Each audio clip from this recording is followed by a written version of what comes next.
Halo, sahabat jejak waktu Muslim. Pernahkah kalian bertanya-tanya, siapa nama gajah yang ditunggangi Raja Abraha saat hendak menyerang Ka'bah? Peristiwa monumental ini terjadi tepat di tahun kelahiran Nabi Muhammad SAW. Jawaban dari pertanyaan itu adalah Mahmud. Ya, namanya Mahmud. Dan nama ini tercatat jelas dalam berbagai sumber sejarah Islam terkemuka seperti karya Ibnu Ishaq, Ibnu Katsir, hingga tafsir Jalalain. Mari kita selami kisahnya lebih dalam. Semuanya bermula dari Abraha, seorang raja di Yaman yang ambisius. Ia membangun sebuah gereja megah di Sana'a dengan harapan orang-orang Arab akan beralih dan berhaji ke sana, bukan lagi ke Ka'bah. Namun, rencananya terusik ketika seorang pria dari suku Kinanah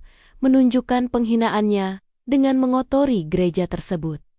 Amarah Abraha pun meledak. Ia bersumpah akan meratakan Ka'bah dengan tanah. Tidak main-main, Abraha menyiapkan pasukan besar-besaran. Di barisan terdepan, ada seekor gajah raksasa yang gagah bernama Mahmud.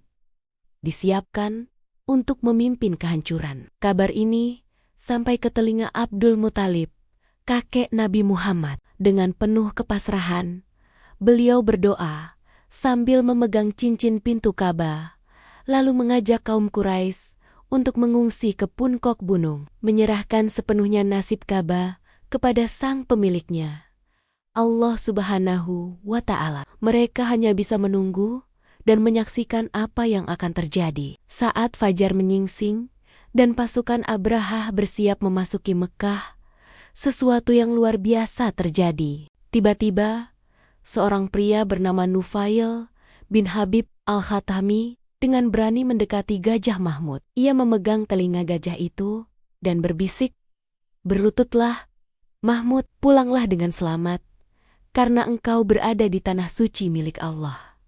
Seketika setelah Nufail melepaskan telinganya, Mahmud pun langsung berlutut dan menderum. Para prajurit Abraha panik. Mereka memukul, mencambuk, dan mencoba segala cara untuk memaksa Mahmud berdiri dan maju menuju Ka'bah. Anehnya, setiap kali diarahkan ke Mekah, Mahmud menolak dan menjatuhkan diri ke tanah. Namun, jika diarahkan ke arah lain seperti kembali ke Yaman, ke Syam, atau ke Timuria, segera berdiri dan berjalan. Tapi begitu wajahnya diarahkan kembali ke Ka'bah, ia langsung berlutut lagi. Peristiwa ajaib ini dijelaskan dalam tafsir Jalalain sebagai bukti nyata kekuasaan Allah.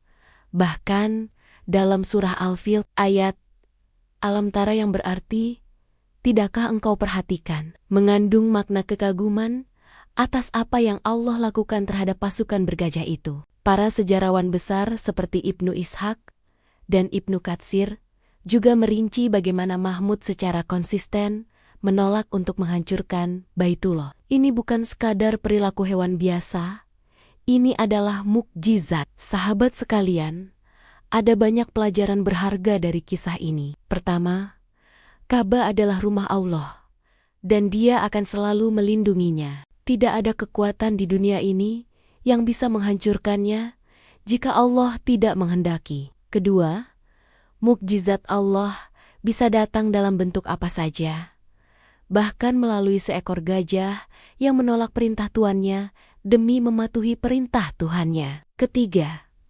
keberanian dan keimanan seorang hamba seperti Nufail bin Habib menjadi bagian dari keajaiban itu sendiri. Yang lebih menakjubkan lagi, peristiwa ini terjadi tepat di tahun kelahiran Rasulullah, seolah menjadi pertanda agung dari Allah bahwa utusan terakhirnya dan kiblat umatnya akan selalu berada di bawah perlindungan Nia yang sempurna. Jadi, kesimpulannya, gajah yang ditunggangi Abraha memang bernama Mahmud. Kisahnya bukan sekadar cerita, melainkan bukti kekuasaan Allah yang abadi, yang diabadikan dalam Al-Quran melalui surah Al-Fil dan dicatat dengan detail oleh para ulama. Semoga kisah ini semakin menguatkan iman kita akan kebesaran Allah dan keagungan Ka'bah. Terima kasih telah menyimak sampai akhir.